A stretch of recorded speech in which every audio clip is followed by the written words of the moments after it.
최근 전국에서 전세 사기가 속출하고 있습니다.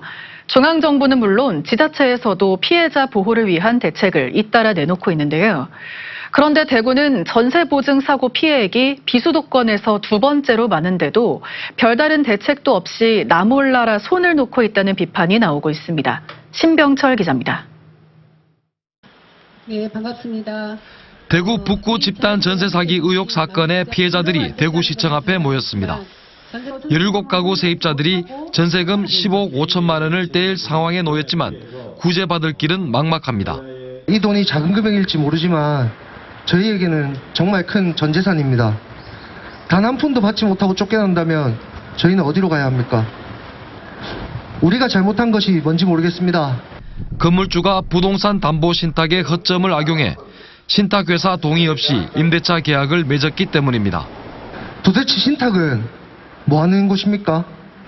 지금 와서 자신들과 관계없는 임대차 계약이라고 하면 끝인가요? 애초에 신탁회사에서 신탁 원부를 제대로 법원에 등록했다면 대구에서 이런 전세 세입자 피해가 잇따르고 있습니다.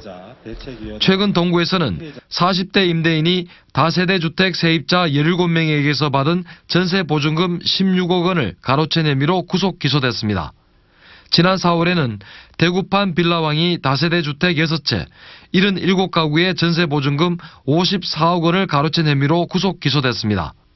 모두 무자본 갭 투자 방식으로 집을 산 뒤 전세 사기 행각을 벌인 것입니다. 정의당 대구시당이 지난 1일부터 전세 사기 깡통전세 피해 상담 창구를 열어 사례를 접수한 결과 북구 구구동과 달성군 가창면 등에서 20여 건의 피해 사례가 접수됐습니다. 형사사건까지 가지 않은 전세 보증 사고도 늘고 있습니다. 한국부동산원 부동산테크 임대차 사연인에 따르면 대구의 전세 보증 사고는 올 1분기 34건에 피해액은 94억 8,200만 원에 이릅니다. 비수도권 가운데 부산에 이어 두 번째로 많지만 대구시는 별다른 대책을 내놓지 않고 있습니다. 부산시는 지난달 전세 피해 지원센터를 열고 법률 상담과 행정 서비스를 지원하고 있습니다. 울산은 더 적극적입니다. 피해자 지원 TF를 구성하고 임시거처 27채를 마련해 피해자들에게 제공할 계획입니다. 보증금 없이 시세의 30% 임대료에 2년까지 살 수 있도록 한 겁니다. 4인 가구를 기준으로 162만 원의 생계비도 긴급 지원합니다. 대구시는 지금 현재 피해자들을 위한 조사나 그리고 피해자들을 위한 구제 대책이나 이런 것들에 대해서 전혀 하고 있는 모습이 시민들에게 드러나고 있지 않습니다. 취재진은 대구시 고위 관계자에게 이런 비판에 대해 대구시의 입장과 향후 대책이 무엇인지 물었지만 홍준표 대구시장의 취재 거부 지시에 따라 답변을 거부했습니다. 예상할 수 없고 감당하기 힘든 어려움을 당한 시민들을 돕는 것이 지방자치단체의 책무입니다.